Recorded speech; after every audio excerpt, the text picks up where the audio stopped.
Jemi në vitin 2026 dhe sot, cili është realiteti, atje janë kryetarët nga, domethënë nga shumica, nga komuniteti, nga shumica serbe, pra është një 3 vjeçar i humbur, dhe prap jemi kthy në pikën kur ne duhet për të marrë një farforme mbështetje nga Bashkimi Evropian duhet me bë kompromis. E përmendë shumë mirë 24 hektarët e manastirit Deçanit, të cilët në disa raste u pa këtyre kohëve të fundit kishte polemika që ju dhanë si dhuratë njërit nga përfaqësuesve të komunitetit serb. Në anën tjetër, ma vonë dol i njëjti duke dalë dhe duke thonë që kam bën një gabim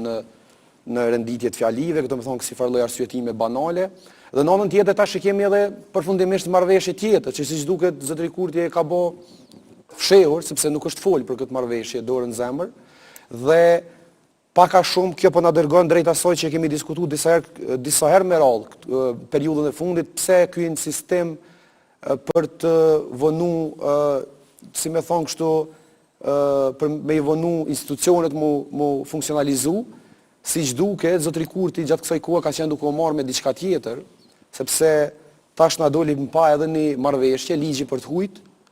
e cila ishte një marrëveshje që në një farforme i legalizon strukturat jo legale në Kosovë. Por pse është bën gjithë kjo luftë për me i largu strukturat ilegale, ndërhyrjet policore kështu me radhë, kur me një ligj bin poshtë krejt angazhimi që është bërë këtyre viteve të fundit për me luftu këto struktura. Dhe përshëndetën këtë veprim. E përshëndetën këtë veprim, po them tash. Dhe me njerë u haqën masat, a ka lidhshmëri kjo? Po flas që çka kemi bona për këto 3 vjet nëse është dashur me ardh deri në këtë pikë mu kthy prapë në pikën 0. Do thonë 3 vjet ja kemi humbur këtij vendi, kemi shpërndar propagandë para qytetarëve që jemi të dashur me mbrojtë sovranitetin e kështu me radhë, ndërsa marrëveshja e fundit për të huaj, që ishte ligji për të huajt, është një prej marrëveshjeve që më shumë të ecën në sovranitetin prej shpalljes së pavarësisë Kosovës së tash. Pra kemi, po besoj kemi me vazhdu tutje me diskutu, se jam shumë interesuar me paraqit këtu mandej edhe një fotografi, edhe me po